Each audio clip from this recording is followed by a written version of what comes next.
Desde tiempos muy remotos, reyes y emperadores se preocuparon por conseguir datos sobre sus posesiones, conocer el número de habitantes de una población y así decidir cuántas tierras dedicar al cultivo o establecer la recaudación de tributos al Estado.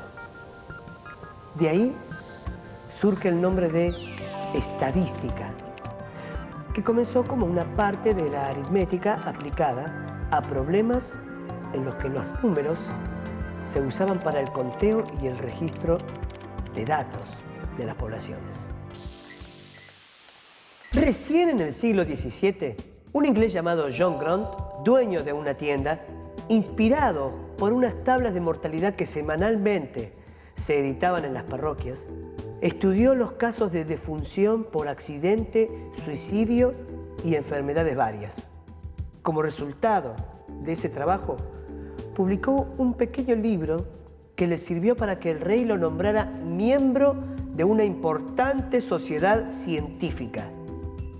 El libro fue tan novedoso que puede considerarse precursor de la estadística como ciencia. Un médico amigo llamado William Petty, el hombre que más contribuyó al desarrollo de la economía política, continuó con los estudios de Grant y escribió sobre medicina, matemáticas, política y economía. Sus estudios sobre la probabilidad de supervivencia del hombre a determinadas edades resultaron una importante contribución para que a finales del siglo XVII nacieran las compañías de seguros de vida. El nombre que Petty dio a la nueva ciencia, que hoy conocemos como estadística, resulta curioso. La llamó aritmética política y la definió como el arte de razonar por medio de cifras sobre las cosas que se relacionan con el gobierno. Hoy en día la estadística tiene un campo de aplicación muy amplio y es una de las disciplinas matemáticas que más utilidad tiene en otros ámbitos del conocimiento. Es difícil imaginar una ciencia o un campo profesional cuyos conocimientos no se construyan sobre bases estadísticas. Se usan estadísticas en las ciencias sociales, en demografía, para tener disponibles datos sobre la esperanza de vida o la composición de las poblaciones. En las ciencias de la naturaleza se usan estadísticas para estudiar la migración de las aves o la evolución de especies en extinción. Y también en medicina, en psicología, en ingeniería, en la producción de bienes y servicios y en muchas otras áreas más. En medicina, digamos, es ineludible, porque las mediciones, las medidas médicas de colesterol, glucemia, hipertensión son de tipo estadístico, es decir, a partir de cuándo a una persona se la medica como hipertensa y cuando tiene más de tanto, ¿sí? ¿Y por qué si tiene entre tanto y tanto no? Y porque entre tanto y tanto se considera que la presión está dentro de los parámetros de lo que se considera saludable. Entonces, decidir una medicación es una decisión de tipo estadística. El trabajo en estadística, además de determinar los elementos relacionados a tener en cuenta en una investigación, es decir, las variables implicadas, consiste en recoger datos, clasificarlos, presentarlos adecuadamente, analizarlos y organizarlos de modo que sirvan para la posterior toma de decisiones. Por ejemplo, cuando se proyecta crear un nuevo hospital, hay que decidir dónde localizarlo. Se debe pensar que la ubicación satisfaga las necesidades de la población de una zona. Puede plantearse la alternativa de crearlo en una localidad o entre varias localidades, de manera que recibir atención médica sea accesible a más cantidad de personas. Para tomar la decisión más inteligente, será necesario disponer de algunos datos referidos a estadísticas de población, números de habitantes, grupos de edad, condiciones de vida, incidencia de enfermedades y también características de la infraestructura, la red vial, los medios de comunicación, etcétera, de las posibles localizaciones del hospital. Menos mal que construyeron el hospital cerca de mi casa. Estoy a 7 minutos de ahí. Si me pasa algo, llego rápido y sin problemas, ¿no? Igual estoy perfecto. No me va a pasar nada.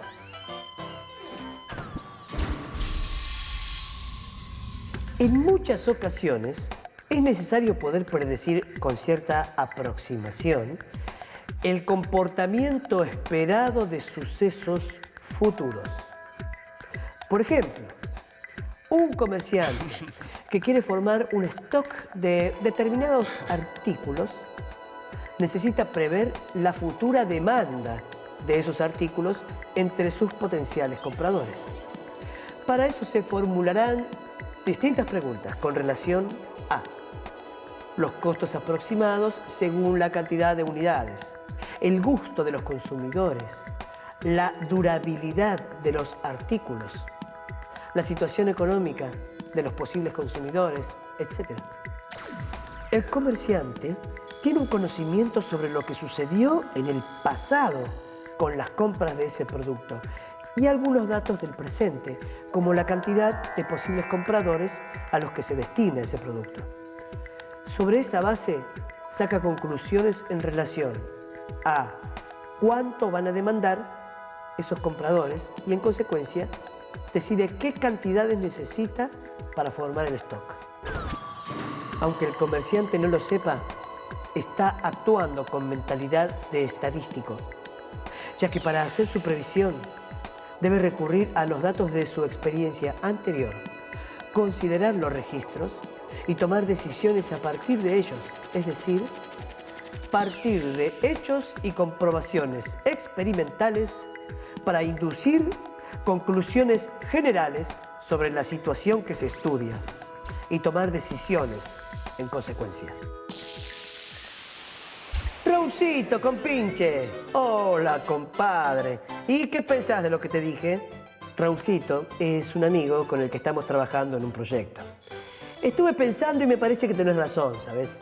El local es preferible ubicarlo en la avenida, porque ahí va a haber más clientes. Claro. Y además ya tenemos las experiencias de esa librería que habíamos abierto en aquella calle tan poco transitada. Ah. No nos venía a comprar nadie. Bueno, más canudo entonces. Quedamos así, mañana hablamos sobre qué lugar nos conviene hacer las impresiones de las fotos. ¿Dale? Dale, dale. Mañana te llamo. Te llamo yo, ¿eh? Chao, un abrazo. Cuídate. Chao.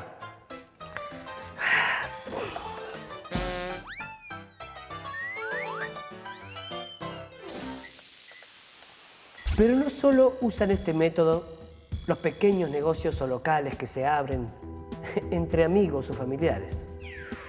Estrategias parecidas deben utilizar en el plano científico o técnico los economistas, los hombres de Estado, los hombres de empresa, para tomar decisiones vinculadas a su tarea profesional.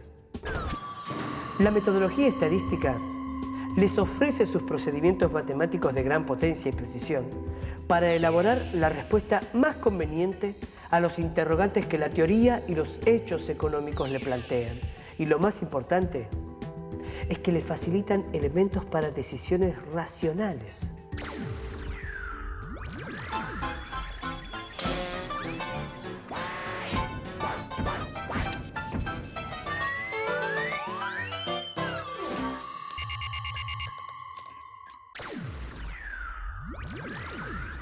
La estadística tiene como objeto el estudio de conjuntos numerosos, es decir, colecciones con muchos elementos que pueden ser personas, acontecimientos, situaciones, objetos varios, Cada uno de estos conjuntos conforma una población o universo.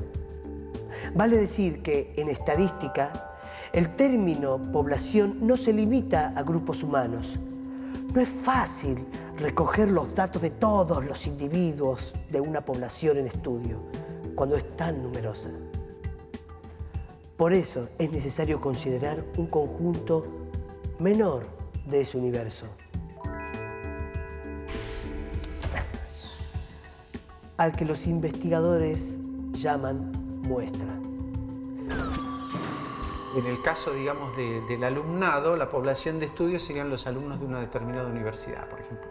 Quiero saber si los alumnos de tal universidad son mejores o peores en matemáticas que los alumnos de otra universidad. Entonces, si esta universidad tiene, qué sé yo, 20.000 alumnos y esta tiene 15.000, en general es muy costoso, digamos,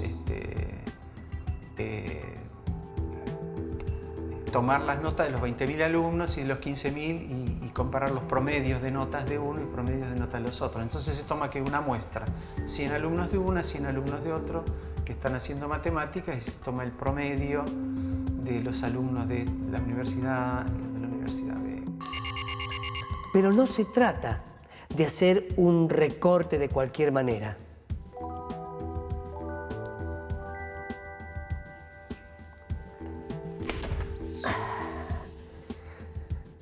Al elegir la muestra, hay que tener ciertos cuidados para que las conclusiones a las que se llegue a partir de ella sean válidas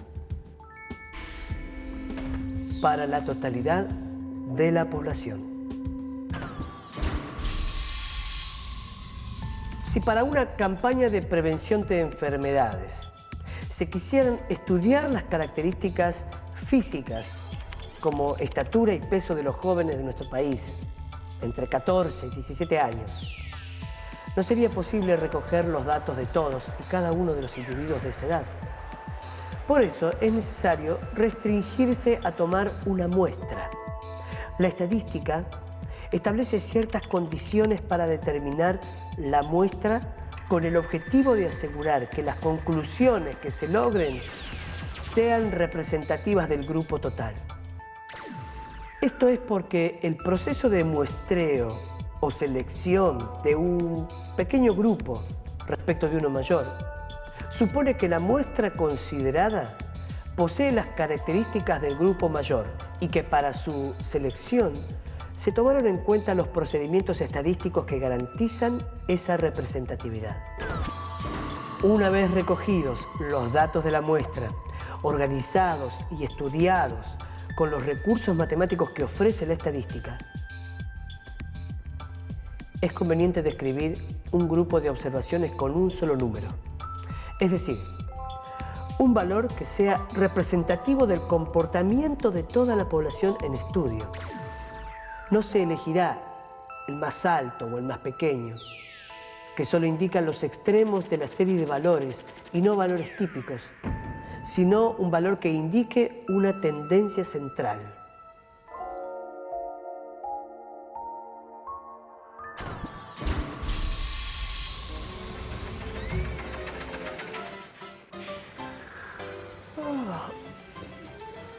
Por ejemplo, a un productor agropecuario le interesa conocer el número de toneladas de trigo por hectárea que puede cosechar con una nueva variedad de trigo.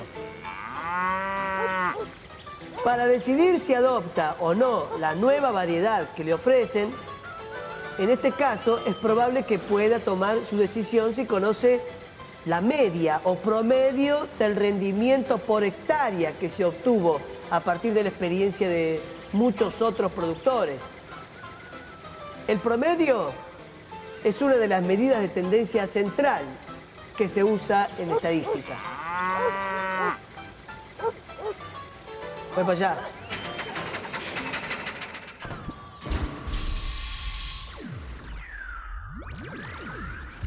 Un parámetro es una medida de una población basada sobre una muestra y es representativo de la población correspondiente. Cuando decimos que el alumno promedio de cuarto grado tiene 10 años, Describimos toda esa población, no un niño en particular. Puede haber alumnos de edades muy diversas que por distintos motivos estén cursando cuarto grado. Pero cuando queremos describir a todos como un único conjunto, tomamos el promedio de las edades, que en este caso es 10. Las medidas que describen un valor típico suelen llamarse medidas de tendencia central. Es importante tener en cuenta que estas medidas se aplican a grupos y no a individuos. Esto quiere decir que cuando lean una noticia en el diario sobre una nueva estadística que indica que un solo hombre en un grupo de 5 es víctima de que la gente se tropiece con él, no deben pensar, pobre hombre, las mismas 4 personas siempre se chocan con él. No lo deben pensar, ya la estadística se refiere a un hombre cualquiera, en un grupo corriente, y no a uno en específico.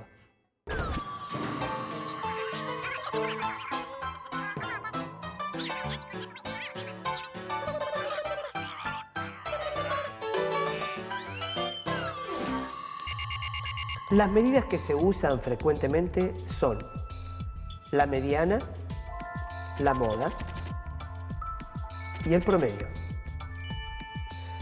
Los chicos de una escuela nos ayudarán a distinguir estas medidas. Veamos cómo encontrar la mediana de una muestra. Las alturas de los chicos tienen valores que varían entre la medida de la altura del más bajo y la del más alto. ¿Cuál de los alumnos ocupa el lugar central según su altura? Sin duda, aquel que tenga tanto a su izquierda como a su derecha el mismo número de compañeros. En este caso, Paula. La altura de Paula es el valor situado en el medio de un conjunto de observaciones ordenadas por su magnitud. La mediana es un valor que separa una serie ordenada en 2 partes de igual número de términos. De tal manera que en uno de los grupos quedan los términos inferiores a la mediana y en el otro los términos superiores. En este caso, la mediana es la altura del que está exactamente en el centro. En la serie de chicos que observamos, el número de alumnos es impar y la mediana es la altura de Paula. Si el número considerado en la serie es par, ya no hay uno que esté exactamente en el centro y la mediana es el promedio de los 2 valores centrales. Veamos otra medida de tendencia central que se denomina moda. La moda de una serie de datos es el valor que aparece con mayor frecuencia. En el caso de la altura de los chicos, se puede construir un gráfico en el que se representen las alturas de todos. Otra medida de tendencia central es el promedio de los valores que constituyen el conjunto de datos. El promedio de los valores de una serie se obtiene sumando todos los valores numéricos registrados y dividiendo esa suma por el número de observaciones realizadas. En el caso de las alturas de los chicos, para calcular el promedio, sumaron las alturas de todos y dividieron por el número de chicos. Todos los escolares saben calcular el promedio de sus notas. El desempeño del chico en el colegio es también estadístico, porque el boletín trae una serie de notas que uno al final del año o del semestre calcula el promedio de esas notas y si el promedio le da más de tanto, pasa, y si le da menos, no pasa, ¿sí? El hecho de que se tome el promedio, por otro lado, es razonable, porque el desempeño, el comportamiento de una persona no es exactamente igual todos los días. Entonces el chico un día tiene un determinado problema y ese día en esa prueba escrita se saca una mala nota.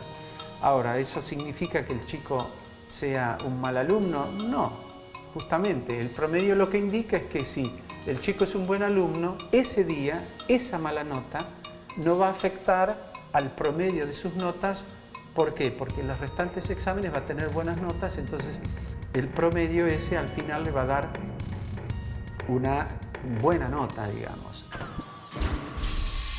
Por ejemplo, si María obtuvo un 8, un 2, un 5, un 5 y un 9, el promedio es 5,80.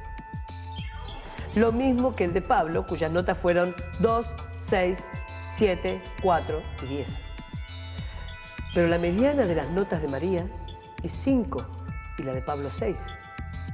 Este ejemplo nos permite anticipar que, aunque a veces se usa la mediana como una forma rápida de aproximación al promedio, no siempre tiene el mismo valor. Hay que recordar que estos parámetros, la mediana, la moda y el promedio, permiten tener una información acerca de la totalidad de la población en estudio, pero no identifican a ninguno de sus individuos. El promedio depende de todos los valores de la serie, puesto que todos intervienen en su cálculo. En cambio, si bien son de gran interés, la moda y la mediana no dependen de los valores particulares de los elementos de la serie, sino de su ordenamiento.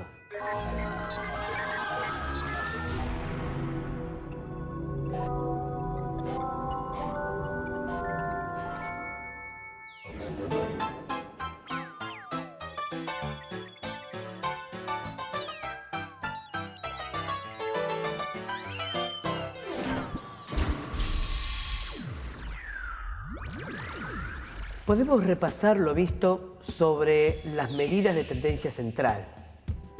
No obstante su importancia, el análisis debe tener en cuenta si se trata de datos muy dispersos o muy concentrados, ya que estas medidas están asociadas con el grado de concentración de la información.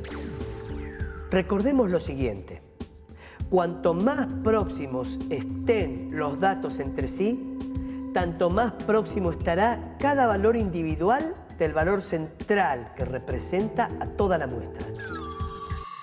Si tenemos un conjunto de datos cualquiera y calculamos la media, la mediana y la moda, y se le agrega un dato en un extremo, es decir, menor que todos los otros o mayor que todos, y se vuelve a calcular el promedio, la mediana y la moda, veremos que el promedio puede variar mucho, mientras que la mediana y la moda permanecen sin cambios notables. Esta característica de la mediana y la moda, de no estar influidas por valores de los datos muy dispersos, recibe el nombre de robustez. Las medidas basadas en el orden, como la mediana, gozan de esta robustez, mientras que las medidas basadas en la suma, como el promedio, se ven más afectadas por las observaciones extremas y son, por lo tanto, menos robustas. La estadística está presente en todos los medios de comunicación masiva o de divulgación científica. Muchas informaciones se presentan con datos numéricos. El costo de vida, la producción industrial, las ventas, las tendencias previas a una elección llenan los diarios de gráficos que, a veces, muestran solo una parte de la realidad. Vale destacar que con frecuencia muchos de estos datos que transmiten los medios están marcados por las ideas de quienes los dirigen y que los gráficos pueden destacar un aspecto sobre otro u omitir parte de la información. Dicho en otras palabras, muestran solo una parte de la realidad. Por eso, si todos tenemos una mejor comprensión de la estadística y sus posibles usos, podremos interpretar mejor y de forma más acertada la información que divulgan los medios. Hoy, 2 de cada 7 rutas estarán inhabilitadas preventivamente por posibles cambios climáticos. No podrían ser más específicos. Hoy tengo que ir a visitar a mi suegra. Mejor no corro riesgos y me quedo acá mateando. Total, A la suegrita la puedo ver otro día, ¿no?